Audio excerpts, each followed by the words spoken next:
Welcome to Straub Customs, and this is my bagged 1987 Dodge D250. Today we're going to be taking a look and fixing one of the leaks. Did you say one of the leaks? Yep, just one of them. Well, alright then, which one we working on? Well, I guess we could take a look and see which one. First we gotta raise it up.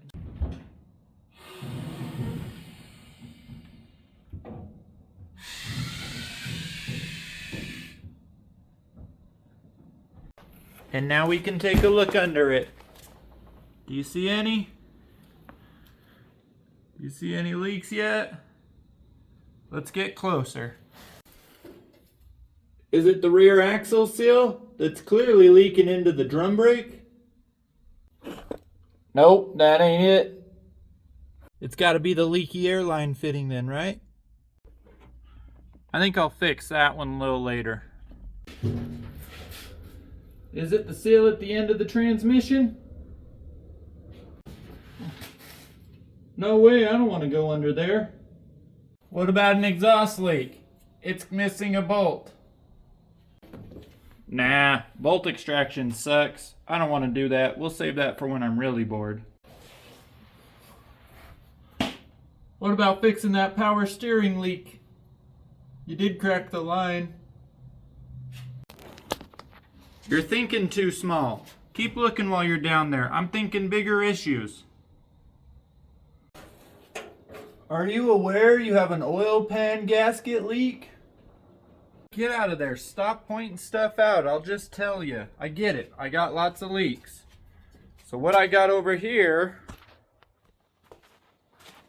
is a new 3-core aluminum radiator.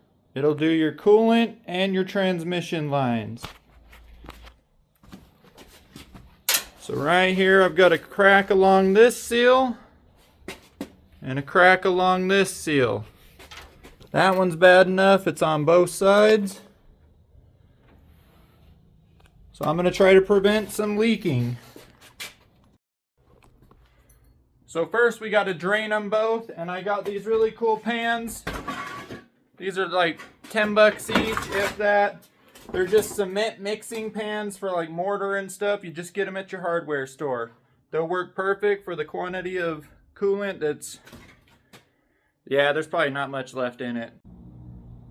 These tubs are pretty cool. They're only about 6 inches off the ground, so they're good for lowered vehicles. We're just gonna kick it under. We're gonna find the little drain spot and hope, oh, focus. Either way, we're gonna hope that opens. All right, let's try to figure out which way it goes. I went and got a wrench because I tried to do it by hand and it kind of laughed at me. There we go, that wasn't too bad. Oh, it's pretty green because I had to keep adding stuff to it because it leaks. Let's see, where's the bottom? There it is. I'm just gonna let it slowly drain while I take the top hose off.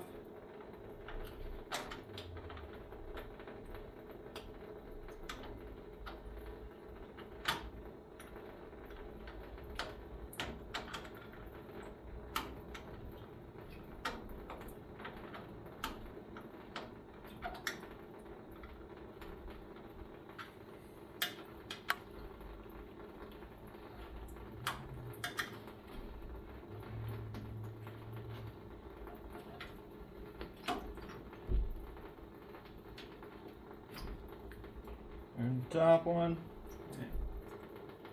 Yep, it's pretty low. Alright, the petcock is done draining. I'm going to get this bottom hose and see if anything comes out of that.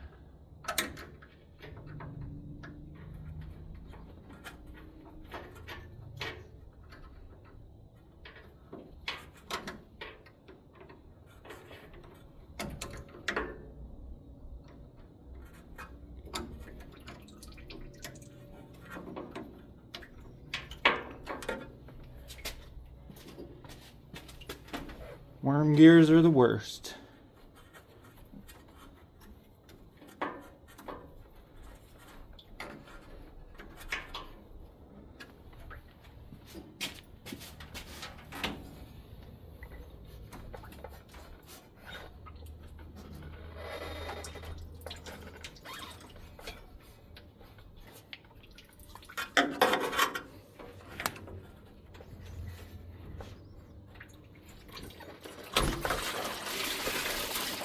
There we go.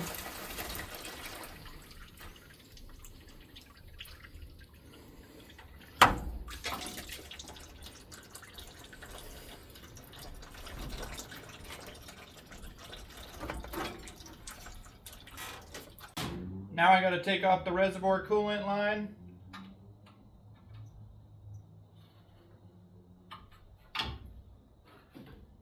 And all that's left is 2 transmission lines. I'm going to get those removed once this is done dripping with coolant. That way I can switch it out with the clean pan and have it just for transmission fluid. And right down here is my overflow reservoir.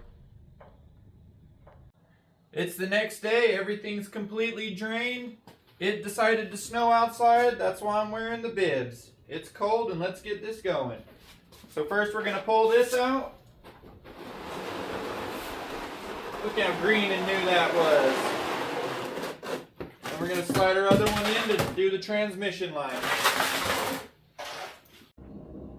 There's 2 transmission lines, one going in, one going out. There's one by the bottom radiator hose and one on the other side by the petcock. There's a hard line that comes in and connects with a worm gear to the rubber hose. I'm going to replace the whole thing, so I'm going to remove it from the hard line.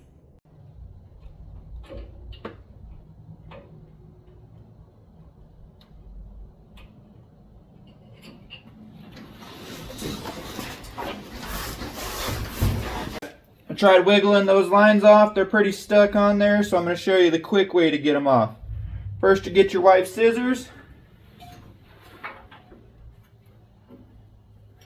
You gotta two-hand it because it's kind of old. And you cut them. They're free. Now we'll just let that drain out for a little bit and we'll come back. While that's draining, I'm going to get the 4 bolts off. It looks like the ground wire is going to one of them.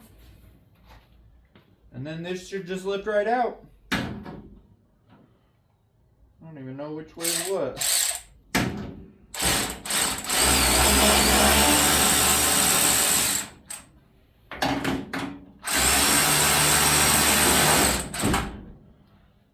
Got me a new tool.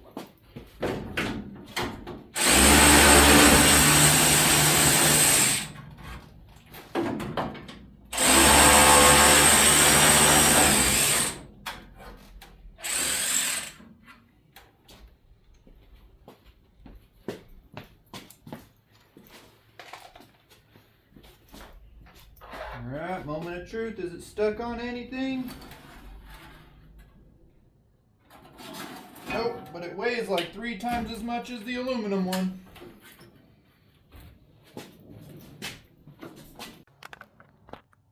The radiator's out and it's totally not necessary, but we're going to clean some of the grime up. I don't have any fancy scrapers, but I got some wood chisels. Seems to be scraping just fine.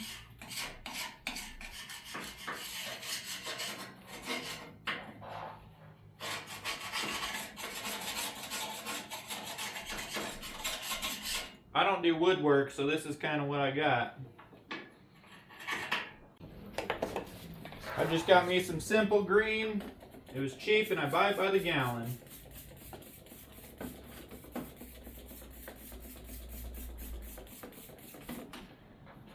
We're just going to give it a quick clean. I'm not too worried about it.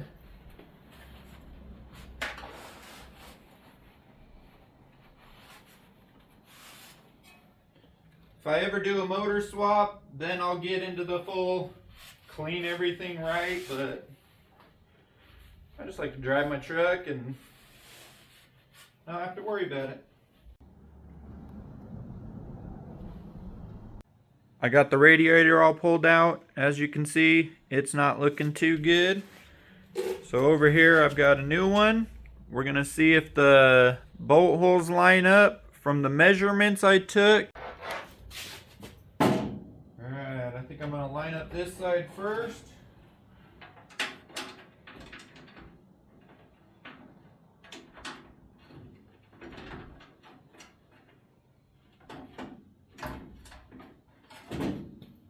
So far, one screw held. Alright. Oh, we might get lucky. Oh, it's right on the edge, but we got that one in. Okay, I've got 2 more down there. Let's see if they fit. Oh, I might be able to bend the rails in and not have to drill it, but let's see.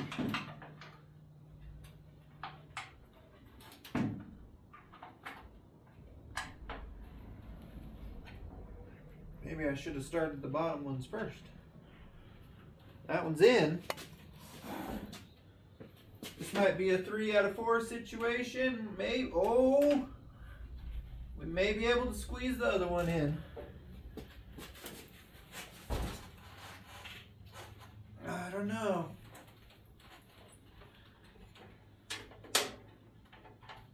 No, we're about an 1/8 inch off. Let me get a marker so I can mark where I need it.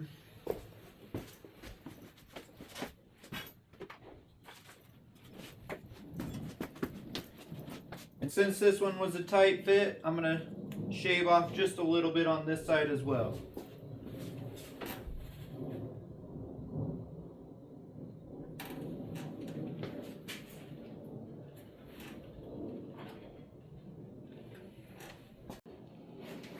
I got it set over here on my go-kart workbench apparently, and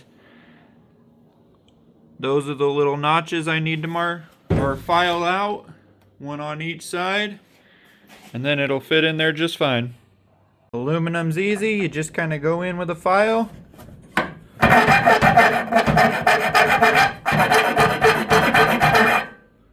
And it starts to round it off.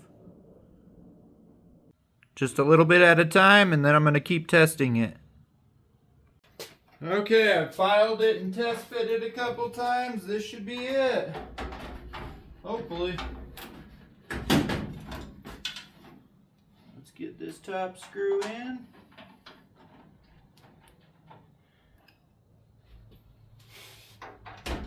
The other top screw in. There's one holding it down on the tab. Alright, is it going to fit?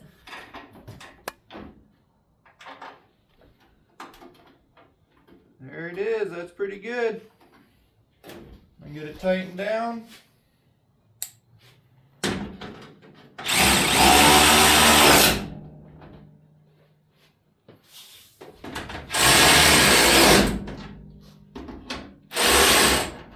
There we are. That'll work for now. Now we just got to run the hoses. I almost forgot, got to put the ground wire back on.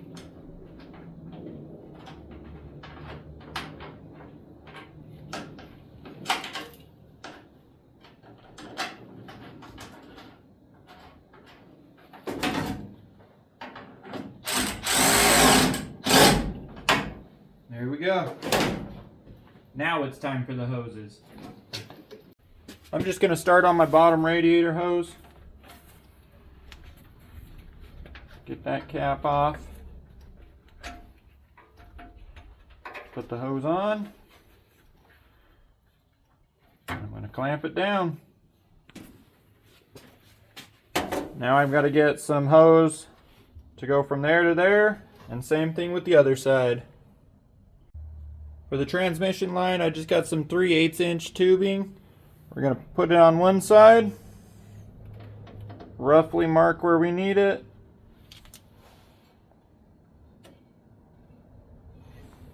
Cut it out and install it.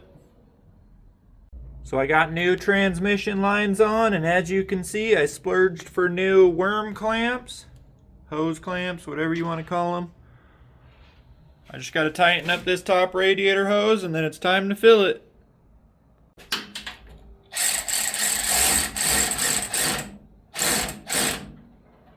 Not too tight to where it strips it out, but tight enough to where it clamps. It's time to start putting some coolant in.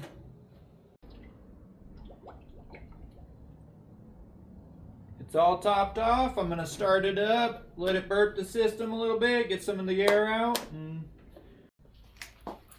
I almost forgot before I started up. Let's remove the cardboard. This was just protecting it so it didn't get damaged while I was doing all the other crap.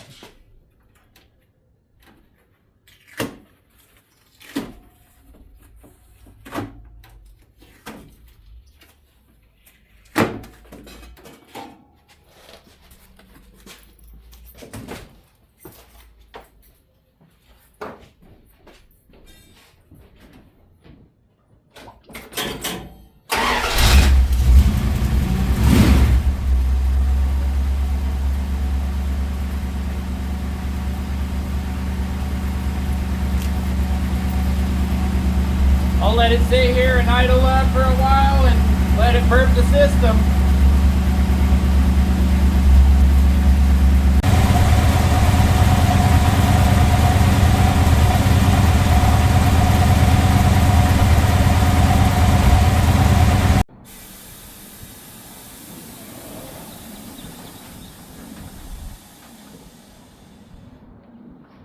So that's it for this video. Stay tuned because I've got lots more leaks to fix.